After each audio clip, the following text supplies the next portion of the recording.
Good evening, everybody, and a very warm welcome to this evening's Grand Challenges lecture at Keele University from the Institute of Liberal Arts and Sciences.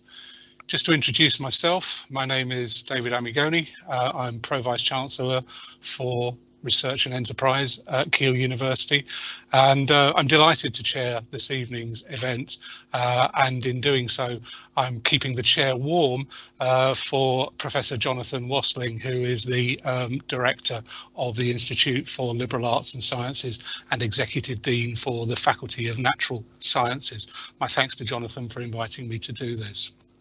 It's a real pleasure this evening to welcome our speaker, who is Andrew Copson, and Andrew's topic this evening is Politics, Religion and Freedom. Is secularism failing, and does it matter? Just before I really introduce Andrew, just a few words about the mission of the Institute of Liberal Arts and Sciences. ILAS is a vibrant, welcoming hub which distills Keele's long history and commitment to interdisciplinary research and teaching and learning. More information about what we do on ILAS, particularly our series of Grand Challenges lectures, can be found on our website, which is www.keele.ac.uk/ILAS, where you can see videos, as I said, of our Grand Challenges lectures. As a professor of Victorian literature and Victorian culture, where secularism and humanism were vital components of that cultural landscape, it's a particular delight for me to introduce and welcome Andrew Copson to deliver this evening's lecture. Just a few words about Andrew by way of introduction. Andrew is Chief Executive of Humanists UK, and he's also president of Humanists International.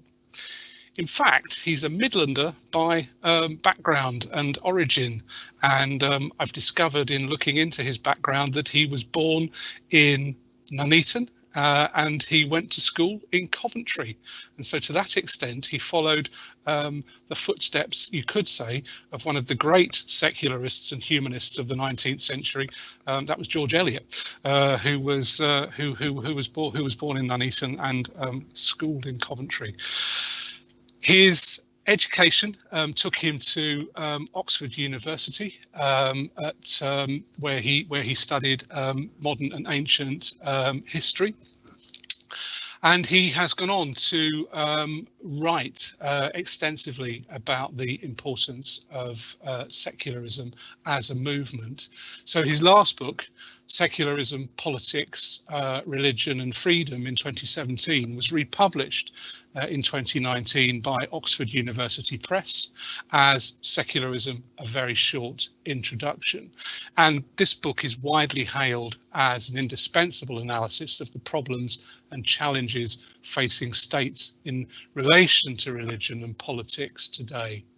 Now, Andrew has 15 years of practical experience representing humanist and secularist concerns nationally and internationally, including as an advisor to the UK Foreign and Commonwealth Office and as NGO delegate to the Council of Europe and the United Nations. So it's a very wide-ranging experience as an author, but also as a practical policy advisor that Andrew speaks to us tonight. There will be opportunities to use the chat line and also to pose questions to us in our question and answer channel. And it's my very great pleasure to welcome Andrew now to deliver his lecture this evening on politics, religion and freedom. Is secularism failing, and does it matter? Thank you, Andrew. Thank you very much. Thank you. Not only did I start my life in the Midlands, I'm still here actually. So it's not the case that I've gone anywhere. I'm still here, very close to Nuneaton, and I was born in the George Eliot Hospital as well, which is good. Nice connection. George Eliot, obviously, as you say, one of the greatest British humanists of all time. I'm not talking about humanism today, of course. I'm talking about secularism. And when I say secularism, what I mean is not the generic use of the word as it's sometimes used and has been since the 19th century to just describe general non-religiousness, but very specifically the use of the word as applied to politics. So as a secularism as a way of ordering nations, communities, states. So as was mentioned, my book on secularism 3 years ago was recently republished as the very short introduction on secularism by Oxford University Press. And that was the secularism it's about, secularism as a political solution, a political order, a way of ordering nations and states and communities in relation to religion and belief. Even within that narrower definition of secularism than the generic one, which you might use in everyday speech, there are lots of different definitions. So it's worth spending some time at the beginning just defining what this secularism that I'm going to talk about is. Now, a good provisional modern definition is the one that's given by the contemporary scholar of secularism, Jean Barbaro, and he sees secularism as made up of 3 parts. Firstly, there's the separation of religious institutions from the institutions of the state, and no domination of the political sphere by religious organizations or vice versa by the political sphere of religious organizations. The secular state, as well as being one that separates those institutions, is one that seeks to provide freedom of thought, conscience, and religion for all people, with everyone free to change their beliefs and manifest their beliefs within the limits of public order and the rights of others. Those limitations are important to Barbaro. They're important to many secularists. Freedom of thought and conscience, religion and belief is an important freedom, but just as other freedoms must be, it must also be limited in the interests of the rights of others in any shared society. But that's the second part of his definition, freedom of thought. And the third part of the definition of secularism for Barbaro, and the definition that I used in my book, is that there should be no state discrimination against anyone on grounds of their religion or non-religious worldview. So the secular state will seek to provide equal treatment on these grounds of religion or belief, for all people, no matter what their religion or belief. So these are the 3 limbs of secularism as far as Barbaro is concerned. And I chose this definition in my book, and I'm choosing it today because it is a generally good umbrella definition. It very neatly describes the secularism of campaigners, the secularism of constitutions, the secularism of political scientists. It's a good catch-all definition. This secularism, of course, is not fully implemented in any state and never has been, but it is the ideal towards which secularists wish to move the political order, and towards which states that have introduced secular regimes have moved the political order. So if we go through these 3 aspects of secularism in slightly more detail, explain where they've come from and where they're going to. Separation, first of all. So separation of church and state, which is the phrase that people are used to. Separation of church and state first became a constitutional feature of some Western countries in the 18th century.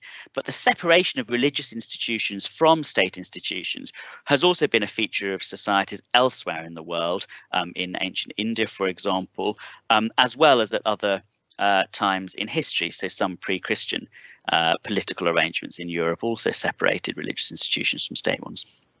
But it first became a legal feature, a constitutional feature of states in the West in the 18th century. In the 20th century, many states in Asia and Africa also constitutionally declared separation in this way, following the Western models, but also often following their own traditions as well. And today, separation is seen by many as the modern and democratic ideal. In some states, it's formal and official, expressed in constitutions and laws. In other states, it's not official, but it's more of a practical reality in the way that governments operate. Scotland, for example, doesn't declare itself a secular political order in its law, but in practice, it, like the wider UK, is de facto secular. But separation isn't uncontroversial in spite of being widely spread. It's opposed by those who think that the state should share their own religious identity and have that religious identity as its foundation.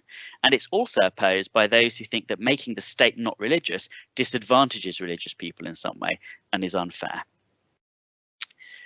The background to the development of modern separation in Europe was a struggle for power between churches and governments. And outside of Europe, many governments still see religion and religious institutions as rivals for power, and especially for the loyalty of citizens.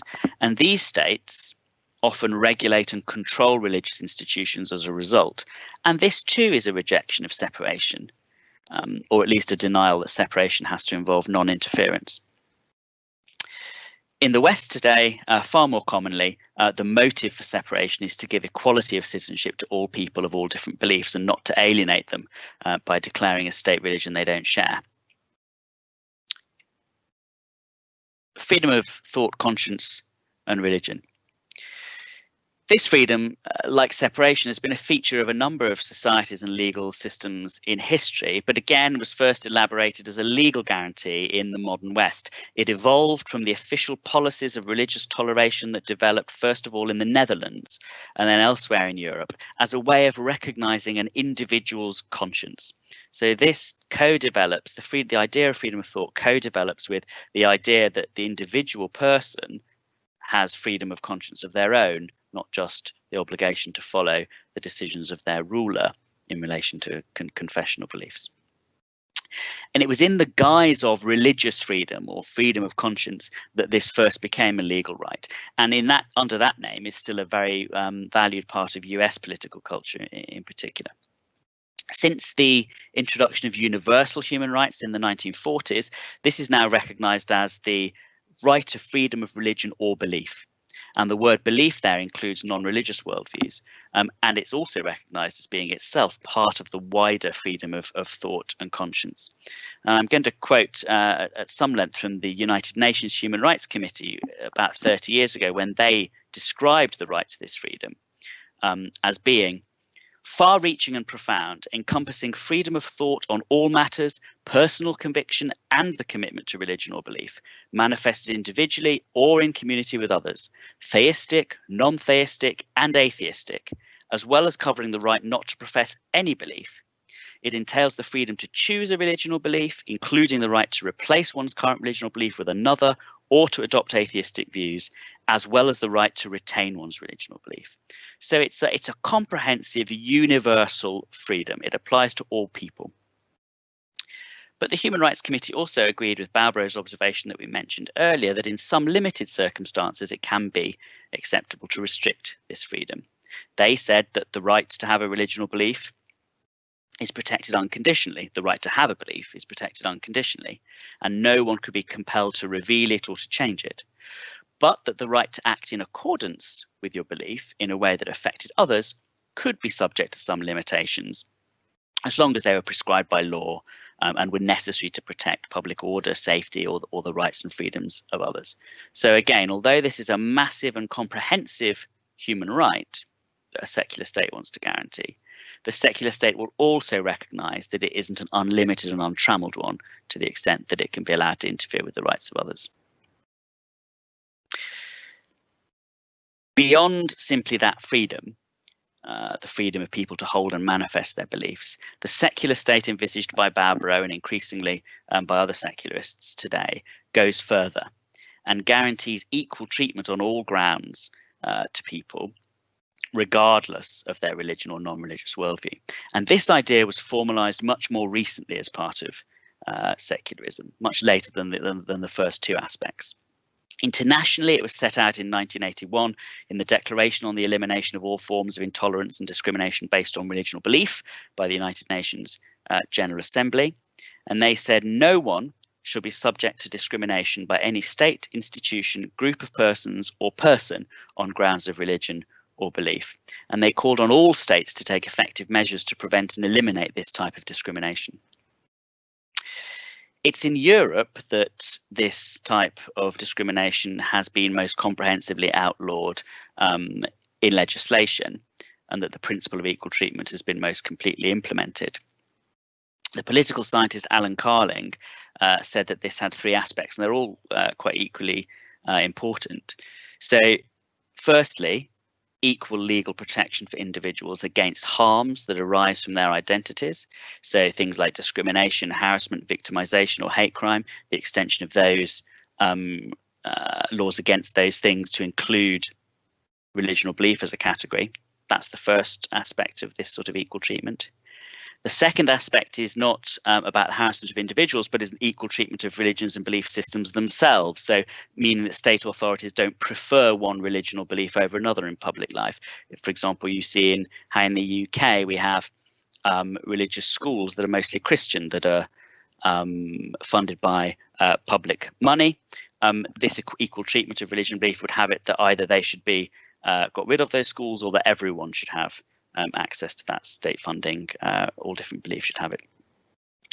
And the third aspect of equal treatment is the equality of the principle of non-discrimination of religion and belief with other principles of non-discrimination. So just as disability or gender or race or ethnicity are treated as categories of discrimination in people's domestic law, so too should religion and belief be treated as a category equally. And that's very, very controversial and very recent. But it arises, equal treatment, this third limb of the definition, it arises from the same freedom-loving impulse as the second limb. But it also arises from a different and more modern challenge for states, which is that of managing relations between the citizens of increasingly diverse societies in a way that keeps those societies peaceful and fair. So separation was a response to the rival power of religion. Freedom of thought was a response to the new demands of conscience, especially in the West. Equal treatment is a response to the needs for plural societies to be governed fairly in a way that treats their citizens in the same way, or at least equally. That's a definition of secularism. But in defining secularism, we've also started to talk a little bit there about some of the challenges that face secularism today as well. So let's just remind ourselves of what they were as they came up. Separation is opposed by those who think the state should share their own religious identity instead of being neutral and separate. Separation is opposed by those who think that making the state non-religious disadvantages religious people in some way and is unfair.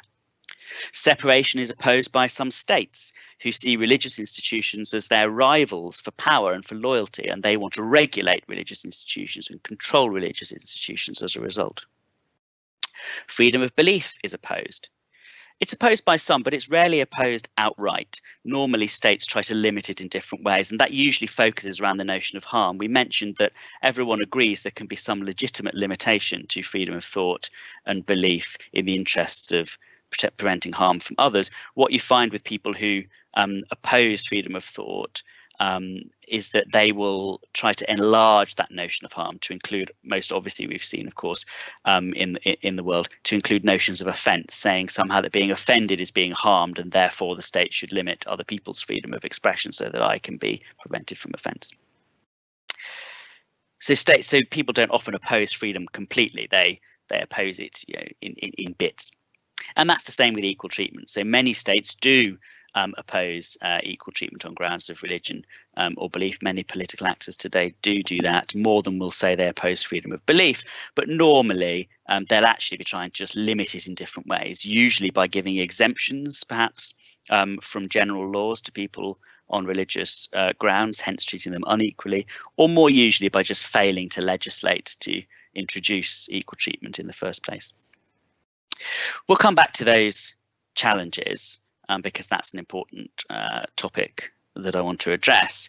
But now, having defined secularism, I want to just focus in on some of the places where it's been instituted in practice, because they're useful for us when we want to consider some real-world examples of how secularism is faring and what its chances are for the future.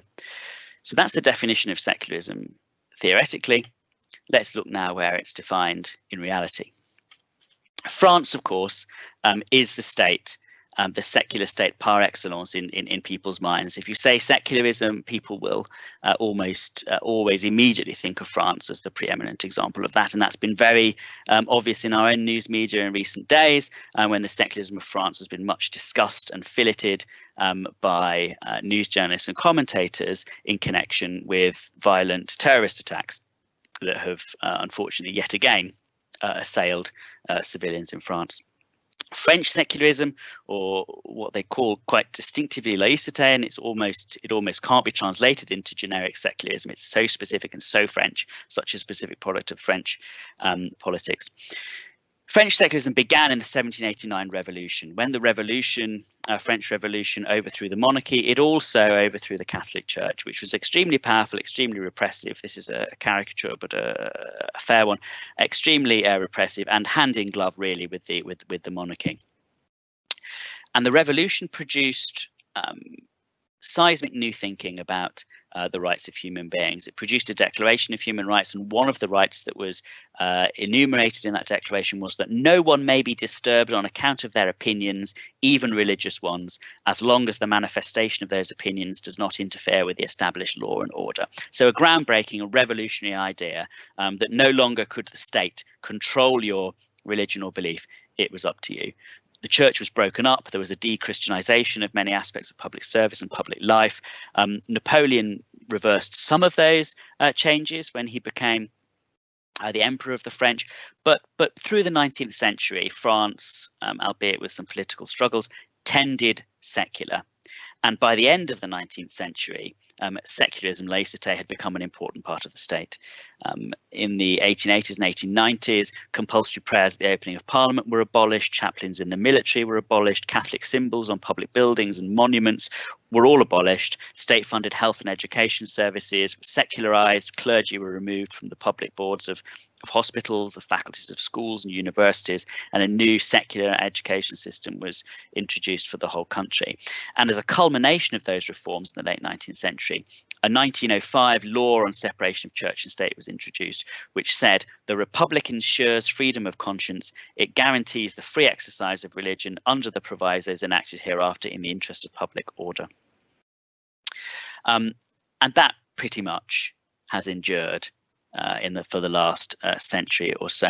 The current French Republic, I can't remember what it is, the fifth, maybe the fourth or fifth, the fifth French Republic, I think, which is the current one, embedded that 1905 law into its constitution, together with the Declaration from 1789 on human rights.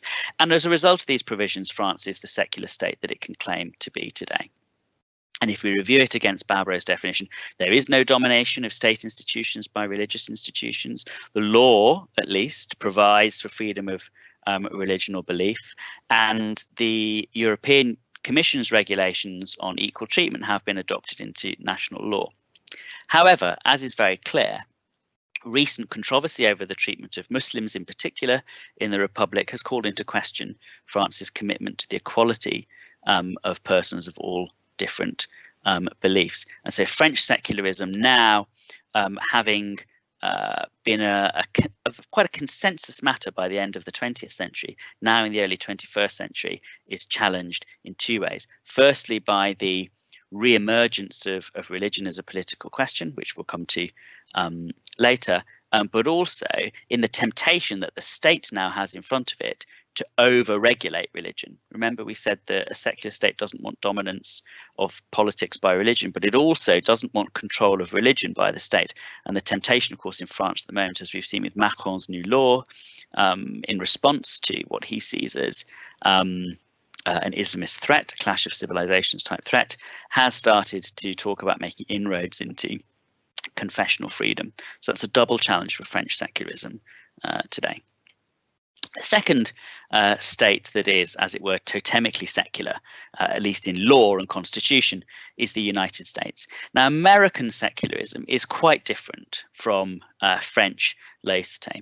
Again, it stems from a revolution, the American Revolution. But unlike the French Revolution, the American Revolution wasn't an anti-clerical, anti-religious manifestation in the same way that the French events were. And so none of the general hostility towards religion that has coloured the nature of French secularism really made it into the American approach, which is not to say there weren't anti-religious secularists during the American Revolution. There were, but the American approach was slightly different. The first federal constitution in the late 1780s that was agreed by all the states of the new republic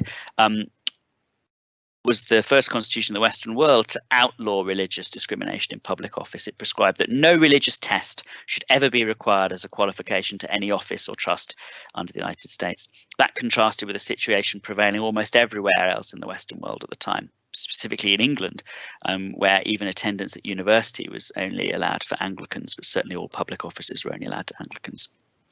The American Constitution was, of course, then augmented as the early years of the Republic went on, and the most important change to it that was made, now the most important aspect of American secularism, are the amendments that were made in the Bill of Rights, and specifically what's now known forever as the First Amendment, that stated that the Congress, amongst other things, could make no law respecting an establishment of religion or prohibiting the free exercise thereof. These two very short clauses became known as the Establishment Clause and the Free Exercise Clause. They've meant ever since that in law, the United States has been prohibited from entangling itself up with any particular one religion or one denomination, and also that it's had an obligation on it to permit and allow and to keep its hands off the manifestation of religion by citizens. This law experienced considerable backlash from political Christians in the 19th century. In fact, it was controversial from the moment that it was introduced. Throughout the 19th century, Christians attempted to have God inserted into the American Constitution. They were successful in the late 19th and 20th century in having the phrase "In God We Trust" added to coins and currency, and in 1954 the phrase "Under God" added to the Pledge of Allegiance. So American secularism, as we now stand at the beginning of the 21st century, also faces considerable challenges, just like France's does.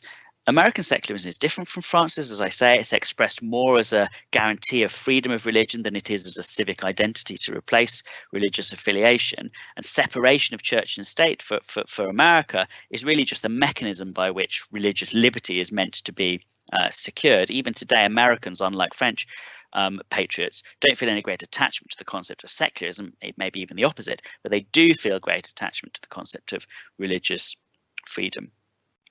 But nonetheless, by whatever name it's known, the United States does continue to rank high on many secular measures.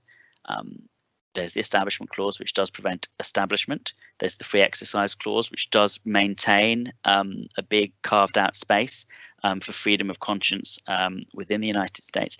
There is, however, now, of course, a great mixing up, a greater than ever mixing up of what you might call generic Christianity, denominationalist Christianity, with the state. Many times now these battles are played out beyond the federal level, at the state level, crosses on public monuments, worship in public schools, but political religion, not Muslims and Islamists as in France, but evangelical Protestants primarily, political religion constitutes a new and growing threat to secularism in America. Very different from France and from the United States, but in fact also both constitutionally and for the 20th century at least, mostly de facto secular, is the Republic of India. India, of course, even before it was the nation state of India, has been a land of extreme diversity, hyper diversity, religious diversity, really. Not only have there been Buddhists, Jains, Sikhs, Muslims, Jews, humanists, very recently, but even in the past, even before, as it were, the Islamic invasions of India and the development of religions like Sikhism and the migration of people like Jews, Hindus themselves are an extremely diverse religion, if you can even call it a religion, because it's such a diverse cultural manifestation. And so even 2,500 years ago, you get examples of distance being put between religion and state in different parts of India to respect that diversity. And that really is what secularism of India is all about. It is the secularism of diversity. When India became independent of the British Empire, its founding fathers were all convinced, even though they themselves were a mixture of religions and non-religious people, and they were all convinced that the Republic of India should be secular. In 1949, the Constitution adopted the aims of liberty of thought, expression, belief and worship, equality of status and opportunity. And then later on, in the 1970s, secularism as the word was formally added to the Constitution in the 42nd Amendment to the Constitution. But long before it was added as a word, it was present as a concept. India had been always a secular republic.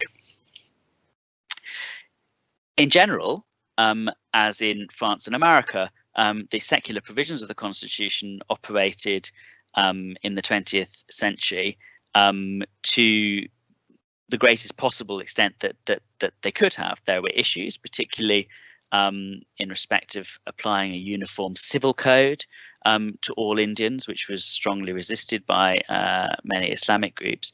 But Indian secularism has held together a nation of over 1 billion diverse believers in relative peace and democracy.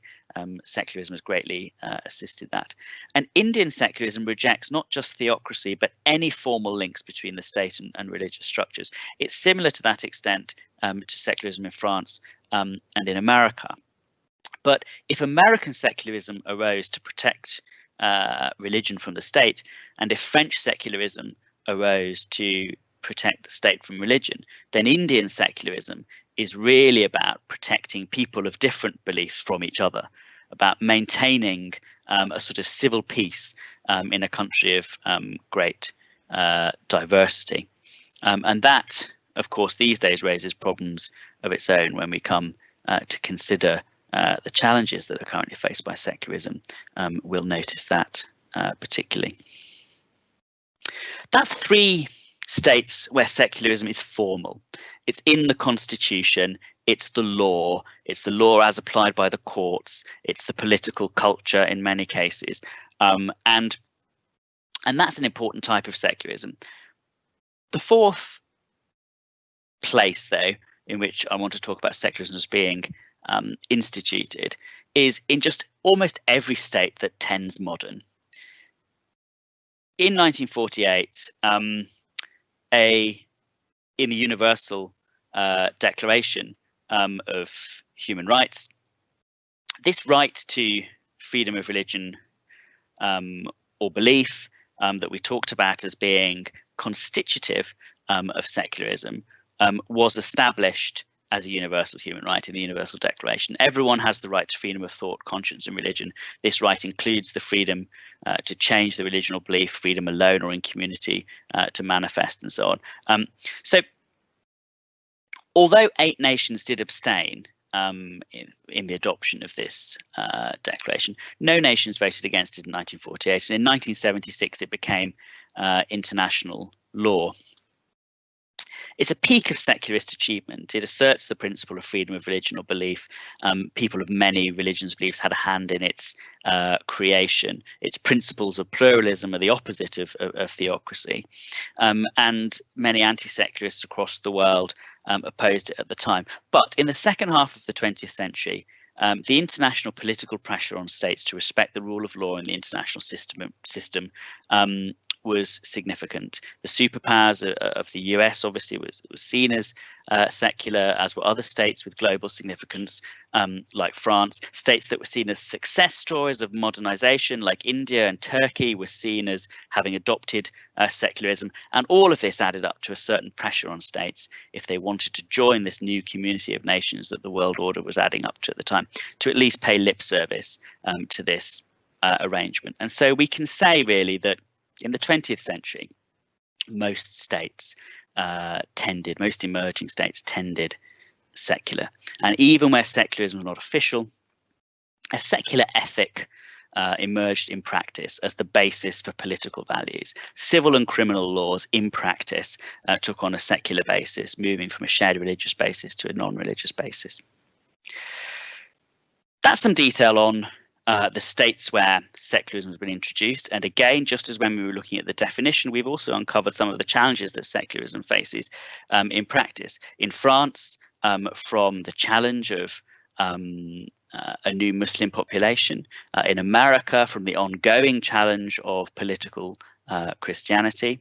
In India, the challenge of maintaining diversity has been made much more difficult recently by Hindu nationalism and political religion there. But all around the world, where states have previously tended secular, it's also the case that the voices against secularism are growing in power, in volume, and in effect. So let's turn now to the threats to secularism, its opponents. The case for secularism is very simple. It's based on the idea that it can guarantee the greatest freedom, the greatest fairness, the greatest peace, the greatest democracy compared with other political systems. The arguments against secularism are more diverse. So we have, for example, the arguments of theocrats, of nations under God. The biggest shock to the secularist assumption of the later 20th century, when countries were seen, as I've just described, as being moving in a secular direction, the greatest shock to that assumption was the Islamist revolution in Iran in 1979, which overturned what had been seen as an emerging exemplar of secularism. Theocracy was a big thing in the past for Christian states, so there are no Christian theocracies left in the world now.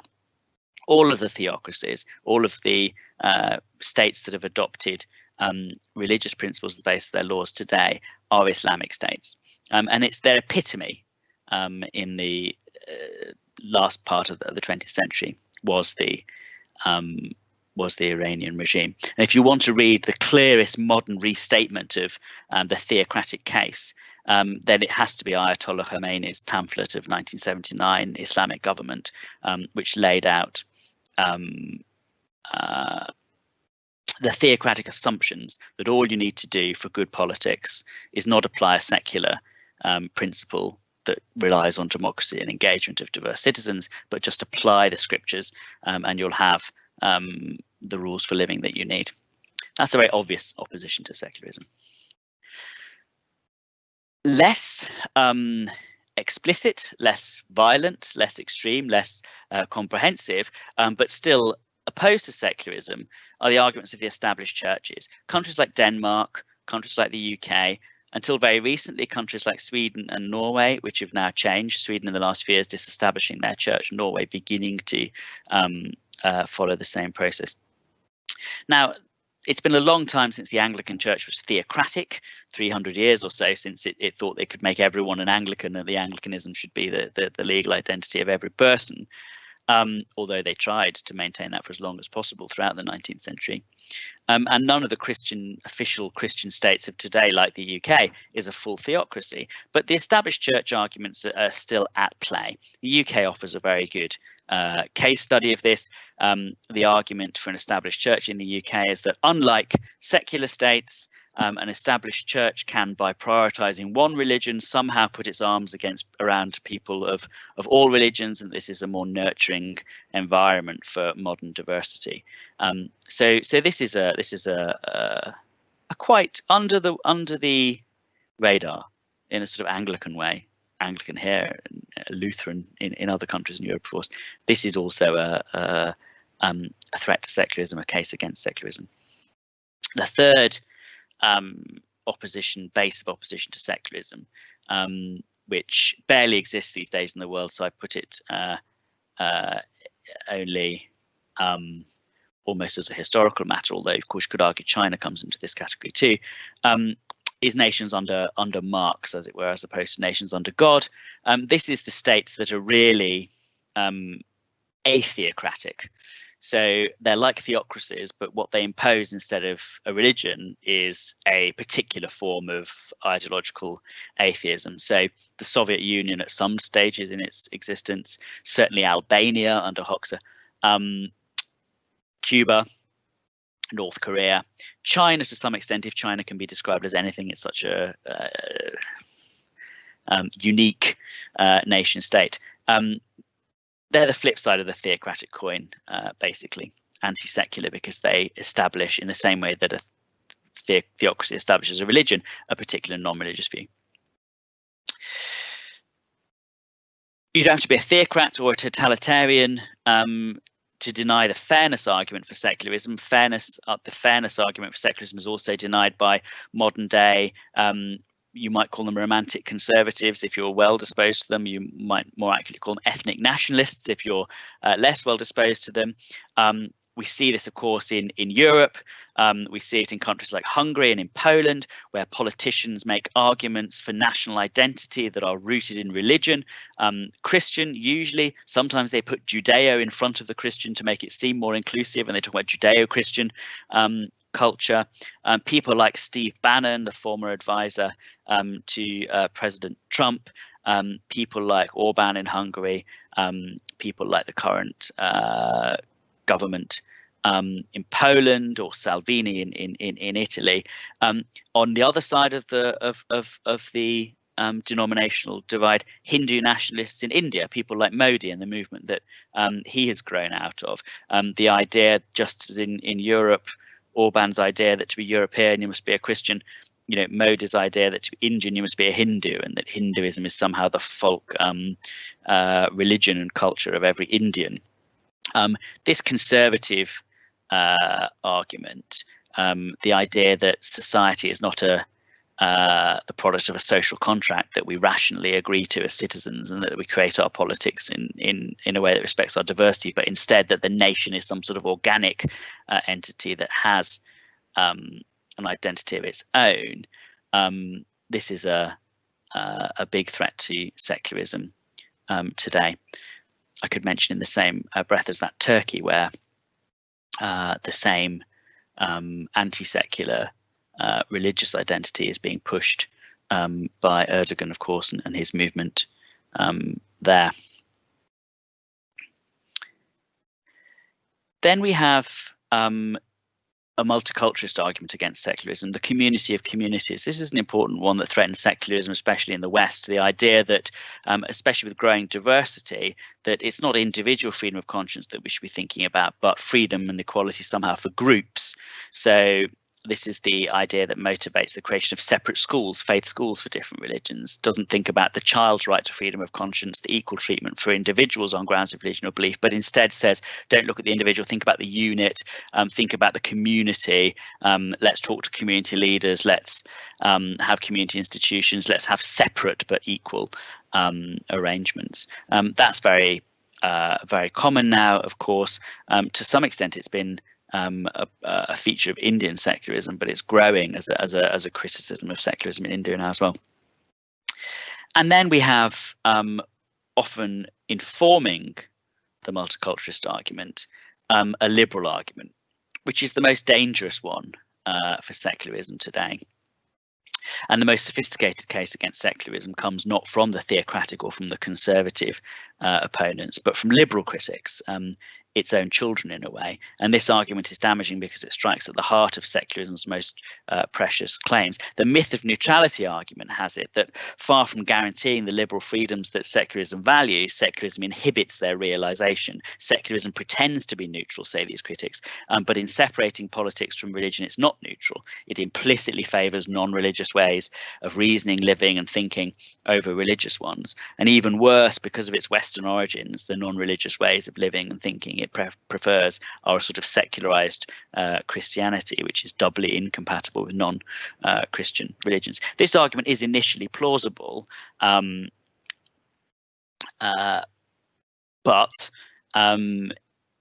it is, in the end,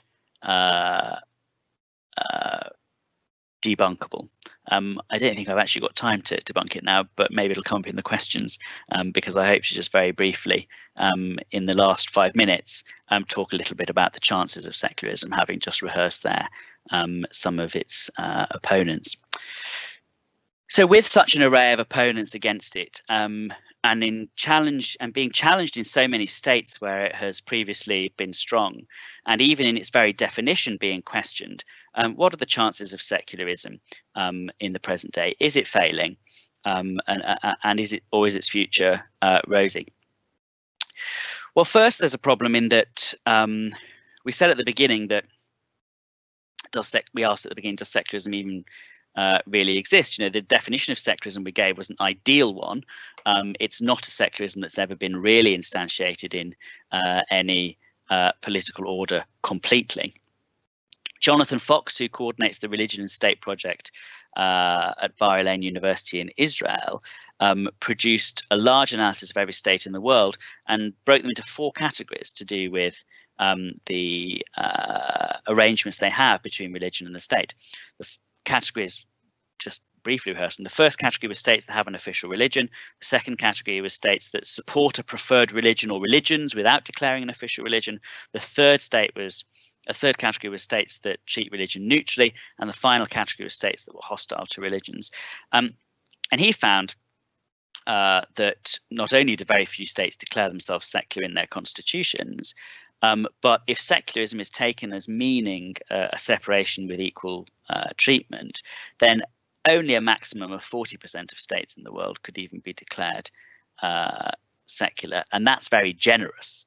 In practice, most, even more, could not be, and really only 13 countries out of 170 odd could be stated as being secular. Almost no states provided equal treatment in practice. 1 or 2, the Netherlands and Taiwan, really, I think, were the only ones that did.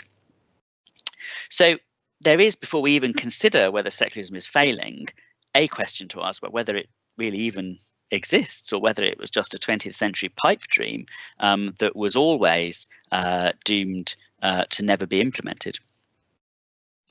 There are debates in secularism, perhaps the hottest ones, around schools and education. Ever since the state has started to provide more services and be involved in more value judgments in the lives of citizens, the idea that it should be separate from religion, the secular state separate from religion, has been challenged, because increasingly the state has moved into areas where parents have seen themselves as being the guardians, either passing on education themselves or making choices about perhaps different religious denominations or others where they might want their children educated. And everywhere in the world now, there, outside of the West, there is an increase in religious provision of education, especially in Southeast Asia. And this is a real growing problem for secularism too. There are big arguments about the boundaries of freedom of expression. We see this, of course, in France recently with the Charlie Hebdo affair, where satirical cartoons were published of the Muslim, very revered Muslim prophet Muhammad, and violence to the point of death and murder, violent murder, has been done against people who have made these depictions. And this is an attempt, of course, to impose religious taboos and laws on people unconnected with the religion. And that's now a global phenomenon. Islamist advocates of those restrictions are in the vanguard, but they're not alone. In the UK, just 15 years ago, protesters, of course, we remember it locally, protesters successfully intimidated Birmingham Rep into cancelling the performances of Beshti, the play by a Sikh playwright that some Sikhs said were offended. Hindu extremists in the West have successfully campaigned against gods and goddesses being depicted on skateboards and merchandise, had them removed from secular retailers. Many successful examples of religious groups enforcing taboos and religious restrictions on sometimes governments, more often civil society, and policing for themselves in a way that runs contrary to freedom of thought and belief, the sort of expression that is permitted within the state. There are big debates about the boundaries of conscience. This is most obvious again in France about religious symbols, their use, the wearing of those in public office. It's also an issue that's arisen in Turkey. Turkish secularism is now really almost at an end because of the many debates that have been held about and laws that have been overturned that previously restricted the use of religious symbols in public spaces. And this is a very tricky one for secularism, because it's all about where the line of harm begins and ends. When is it right to limit freedom of religion or belief to protect others? Has secularism, allegedly neutral, become a way to oppress and exclude new minorities? Can it bend? Can it accommodate minority religious believers with very different views from the people who accepted secularism when it was first brought into the law 100 or more years ago? All of these issues, of course, are about the pressures of diversity. And this is another development in Western societies in particular that is seen as having inhibited the success of secularism, or pushing against secularism. Even in India, where the secular nature of the state is intended to protect diversity, the pressures of increased diversity in India are pushing against the boundaries of secularism. And much of this, of course, arises from the growth of political religion. The oldest challenge to secularism has always been political religion in the past, in the centuries of the past, and this is far from a spent force. In the 20th century, of course, it seemed to diminish. The early 21st century that we're now living through offers significant evidence of its resurgence. We see transnational religious NGOs of every type lobbying intensively in states and international institutions. The Roman Catholic Church is very active. US-funded evangelical organizations are very active. A recent report that tracked the billions of dollars that are being poured into anti-secular causes, anti-secularist causes in Europe, was extremely concerning. Political religion in India, which has gone from being a minority preoccupation 100 years ago to now being in government. Hindu nationalism, of course, in the biggest secular state in the world in terms of population, in India, is an enormous threat. And we've spoken about the same effect in Turkey. When these various religious political movements combine with each other at the international level and with other anti-secular regimes of different types, such as Russia, China, or the Muslim majority states of Southeast Asia, as they increasingly do, they can threaten secular settlements worldwide. And in other parts of the world, they can cause even secular constitutions, for example, in Nigeria, to not be enforced at all by extra political pressure. More people globally are claiming religious identities in the world every year. Whether this actually corresponds to religious practice or religious belief or not is another question. Largely it doesn't, but religious identity is on the rise. This is a complicating factor for secularism. In Western states, this growing phenomenon raises democratic and human rights questions for secularism that, especially when posed on its own political terms of freedom and equality, offer an extremely complex challenge. And the risk is that secularists, especially Western liberal ones, who already feel often a sort of guilt at the past treatment of African and Asian societies by their nations, develop a certain insecurity in light of this. And this loss of self-confidence has further diluted secularism's appeal and obscured the positive transformative effect that secularism has had and can have on human freedom, equality, and peace. On balance, some version of the principle of secularism offers the possibility for a world of diversity to be one in which we can also all be treated fairly. Certainly it's imperfect. No political settlement is perfect, but it's really the only principle, plausible principle on offer. Perhaps it's impossible to attain completely. Societies are dynamic, no system lasts forever, but that doesn't mean that moving closer towards it is better, isn't better than the alternative, moving away from it. Secularism, if it's reimagined as a dynamic and ongoing process of negotiation between equals, does seem to me to be the best way of organising our common life in a way that's fair to all in the context of diversity. If we don't progress towards it, especially at a time of heightened global tensions and confrontations, the future could be as grim as the days of the wars of religion that first made secularism necessary, not just in the West, but in the East. And this, for me, away from all the technical or theoretical arguments of political science or philosophy about secularism is the ultimate argument for secularism. Never mind about fairness, never mind about freedom, never mind about those other complex political questions. Unless we want to avoid a war of all against all, it's absolutely vital, simply as a pragmatic argument, that the state doesn't pick a side in one of the most fiercely raging and hottest aspects of our lives, which is this area of thought, conscience, and religion or belief. For me, the state should always be one that holds the line, that mediates between people of our diversity. I think that that is what most people want. And so I think that although the challenges that secularism face are very great, not only is it in all our interest to make sure that it lives and grows and flourishes as a principle and as a reality, but I also think that that is what will happen as the 21st century proceeds. Andrew, I want to thank you very much indeed for that really stimulating lecture. Some really prescient thoughts and comments about our present and our possible future at the end of it as well.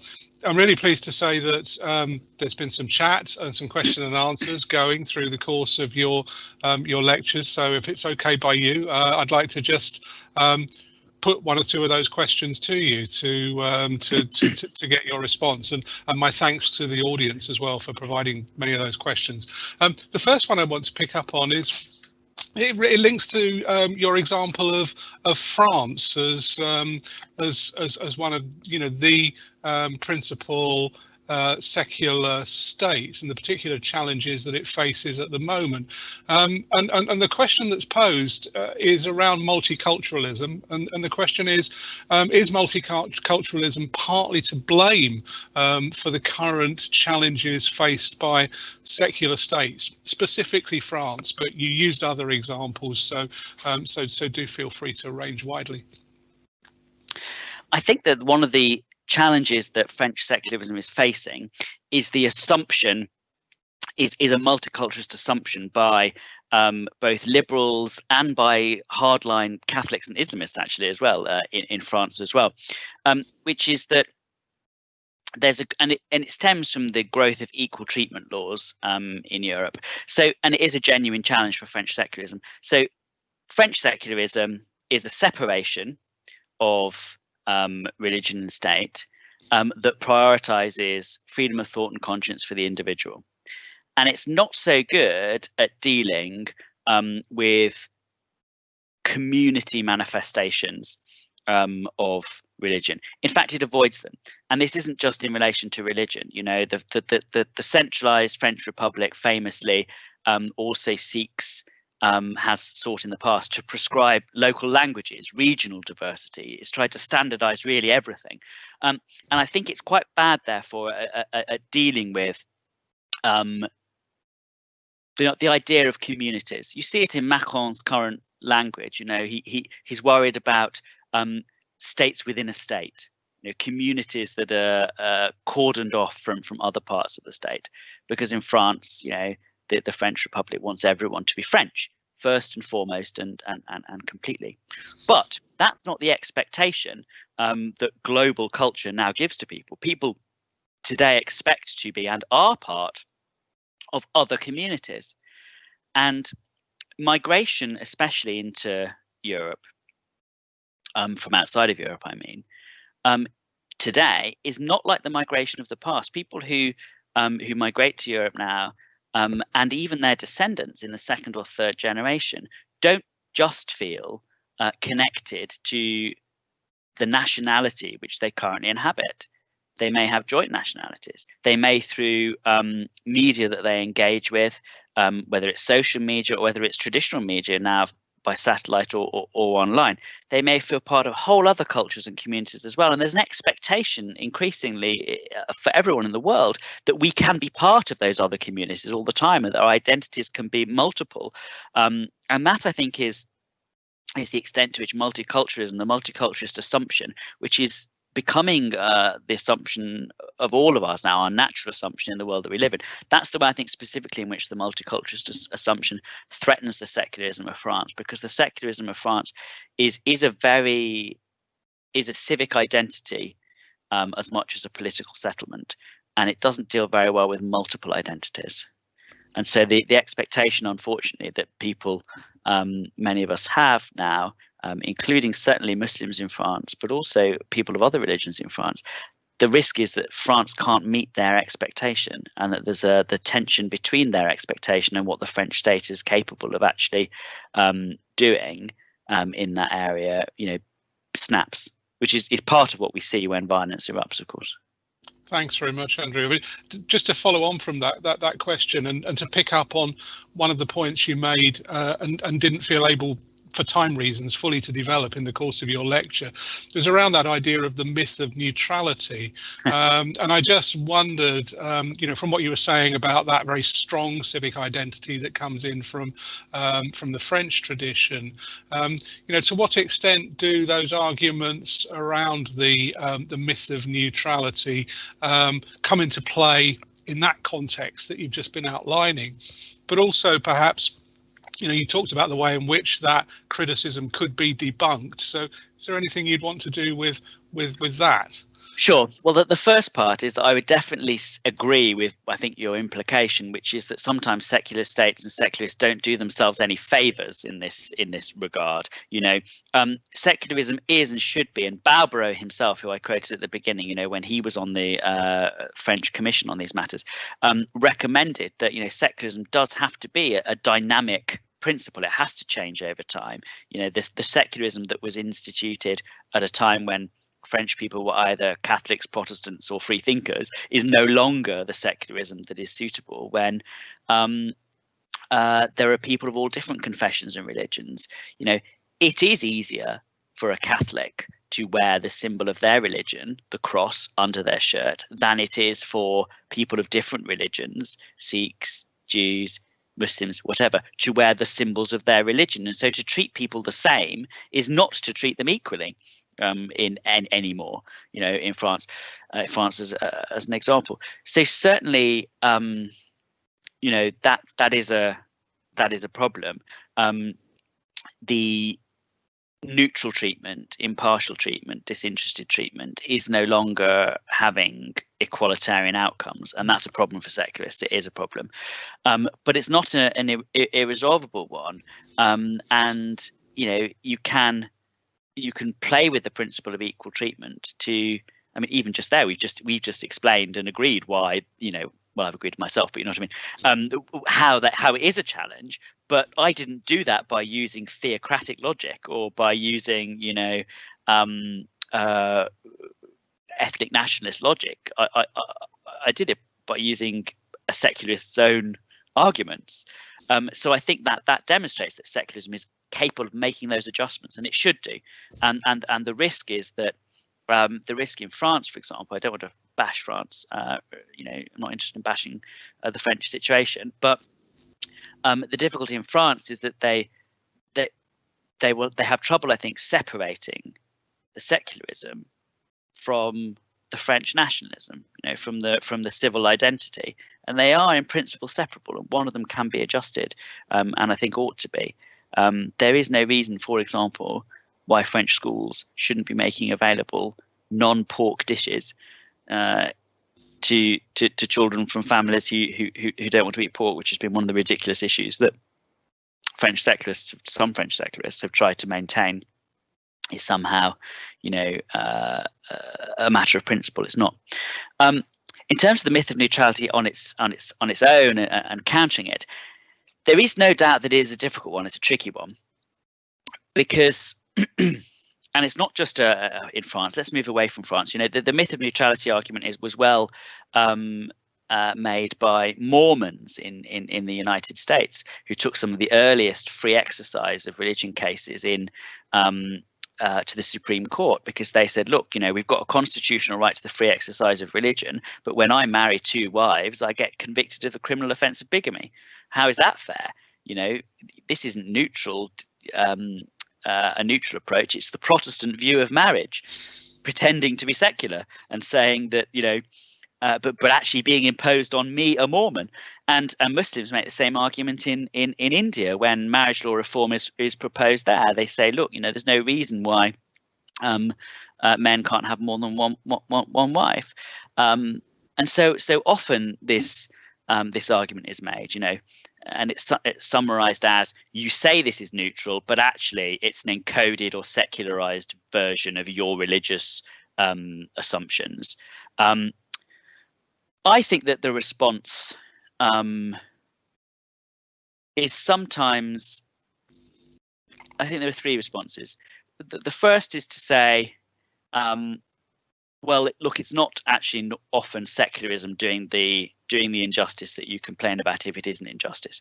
The laws against bigamy, for example, or laws that mean that you have to put a message to support gay marriage on a cake, to think of the recent Northern Ireland case. Those laws are normally to protect the equality of other people, of women, for example, in the case of bigamy, usually in the past, or of children, or of gay people, or whatever. So it's usually not secularism that's doing the alleged injustice. It's usually some other political principle. And the reason that secularism is invoked as the bogeyman is because then people who have religious reasons for wanting to treat other people unfairly can claim that actually they're the ones being treated unfairly. So that's I think the first response to it. The second is to question really whether or not, how real the problem is in practice. Craig Calhoun, who has made a big study of secularism, he always talks about how unfair it is that Muslims in Europe should be expected to have to behave to accept the secular nature of the state, right? And the way he writes about it, you'd think that Islam was the only thing Muslims cared about. That's not the reality. Even religious people, often, if you ask them what's important to them, religion will come quite low down on the list. So it's very one-dimensional, I think, quite often as well. The way that religious people who are suffering from secularism are presented. But the third thing, I think, is to actually question the premise of this argument against secularism, and to deny, as I would deny, that secularism actually does pretend to be neutral. I don't think secularism does pretend to be neutral. I think secularists have fallen into a trap in trying to pretend to be neutral. In fact, the secularist proposition is full of values. The idea that freedom of thought is something to be valued, the idea that equal treatment is something to be valued, the idea that human flourishing consists of personal development in freedom of thought, in freedom of expression, in society with others. This is drenched in values. So secularism, I think, shouldn't claim to be neutral, doesn't claim to be neutral. What it should do is say that it's the best way of trying to hold together a diverse society in practice. And it also shouldn't claim to be perfect. I think, in an imperfect world, secularists should just say that secularism is better than the alternatives. Great, thank you very much for that very full answer, Andrew. And in that last answer, I think you gestured towards the proposition that secularism is it's value laden. It's importantly and positively an ideology. So the next question that I was going to pose from a member of the audience really gets to the heart of one of our biggest challenges at the moment, given that we are living through a global pandemic. So how do you see the current global pandemic influencing secularization as a political ideology in the UK?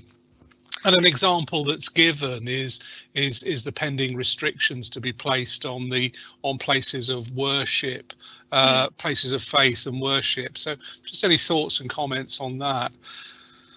Well, I mean, of course, the UK is an extremely non-religious country, in spite of having the most Christian constitution in the world. Our head of state has to be a Christian. We've got Christian voters in the House of Lords compulsorily. We're the only country in the world that mandates Christian worship in state schools every day. We're a very Christian state.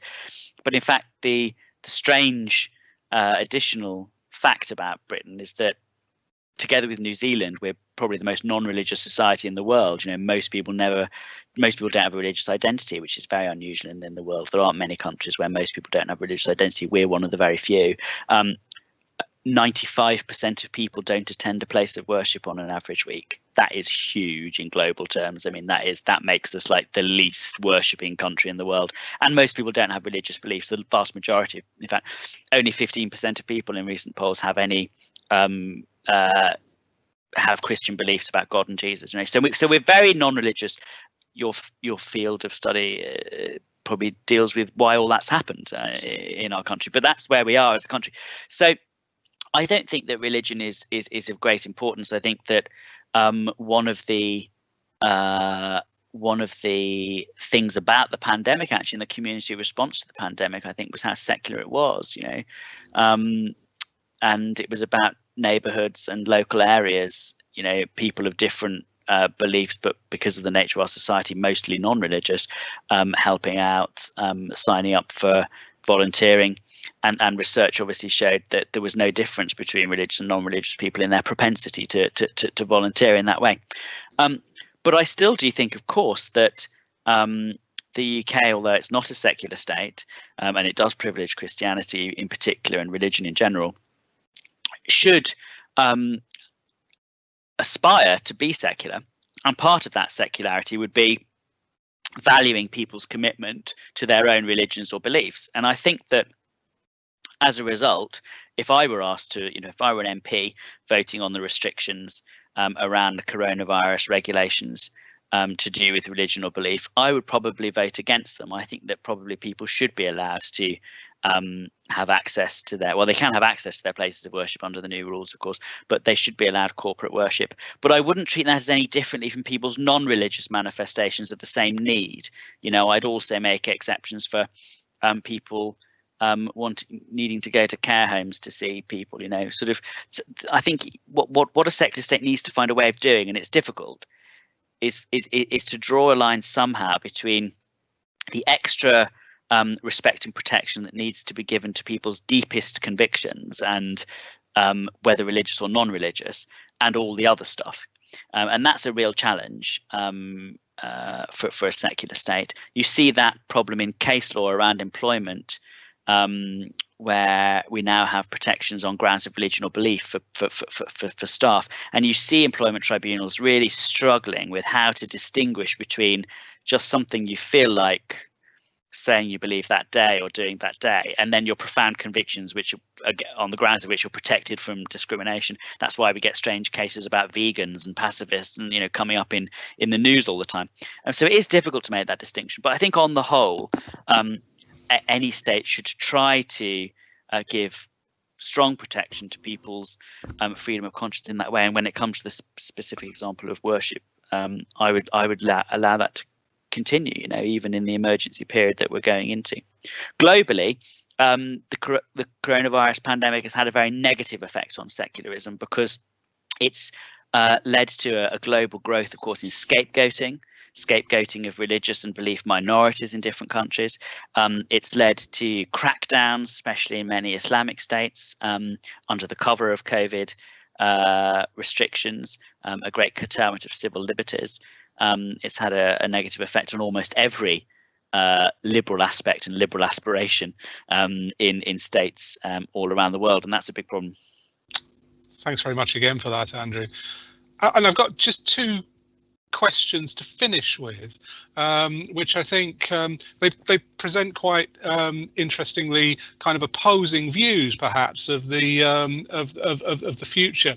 So the first question asks, I mean, it makes a proposition, so you may want to disagree with it. Why do you believe mankind is moving seemingly closer towards a non-secular society in light of previous centuries of enlightened advances in science and culture? So the view there seems to be that secularism is not the future. And the second question is around, do you think we'll ever see religion entirely replaced by secularism, and is that desirable? So I think two quite different views of coming from very different places as well. Yeah, absolutely. So I just think they may be a useful way to finish off, to reflect. Yes. Okay. Well, I will. Well, I don't think that I'm not going to predict the future because it's completely unpredictable. But at the moment, judging by current trends, there's no reason to think that we're moving decisively as a world away from secularism. So it is true that in the formal legal sense, there has been movement away from secularism in states across the world over the last 12 years. They're the last two measurements we have from Jonathan Fox's research that I speak about in my talk. And the trend has been away from secular jurisdictions and towards more forms of religious favoritism or religious involvement by states in that time. And big examples, of course, in India and Turkey and the United States.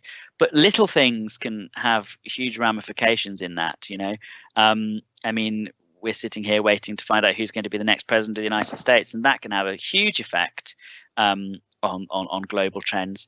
And so too can, the changing priorities of China, of Russia, of big international players. So I don't think we are moving decisively and definitively and inevitably away from secularism. And especially in the Arab world, there is a strong undercurrent of secularization that, if it has the opportunity, I think has the potential at least to be quite transformative over time. And there are other secularizing trends, like, for example, globalization, which I think still is a secularizing trend, although it might turn out not to be. So I don't think we are moving away from secularization. So I do the premise of the first question, I think, is not right. If we do move away from secularization, I think it will, however, be because of the success of authoritarians, the success of political Islam, the success of Chinese-style confessional control of religions, of citizens, and the success of Christian nationalism and transnational evangelical Protestantism in particular. So I think that they would be the things that they're the forces to reckon with, and they would be the ones who have succeeded if we are moving away from secularism. The second question about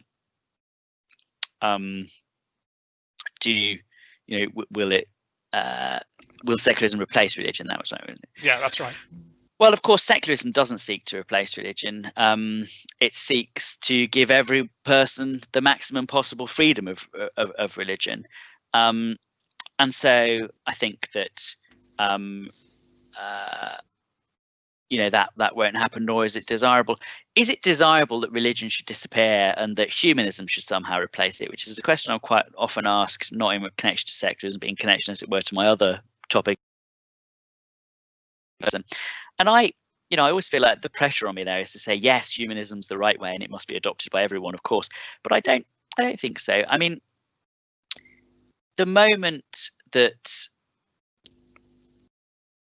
people are free to make a choice, people make different choices from each other. And so diversity and different beliefs, different opinions, and in the end, different spiritualities, different ideas, different thoughts. That's the natural consequence of human freedom, and human freedom is a good thing, And so I appreciate the existence of people's religions and spiritualities as a natural consequence of choice and freedom, which I value. And so my worry would be, in this imaginary world, this future world where a humanist or a secular way has replaced a religious way, what's the cost of that been? What's happened to strip humanity of their diversity in that way? And I would worry that it had been something bad. I mean, having said that, if you gave me the world of Star Trek, famously created by the humanist Gene Roddenberry, where everyone's a humanist for at least the original series and the Next Generation, but they all seem to have chosen to be so as a result of their own free choice. That would be fine by me. I'm not going to object to a world where everyone's a humanist and humanism's replaced religion.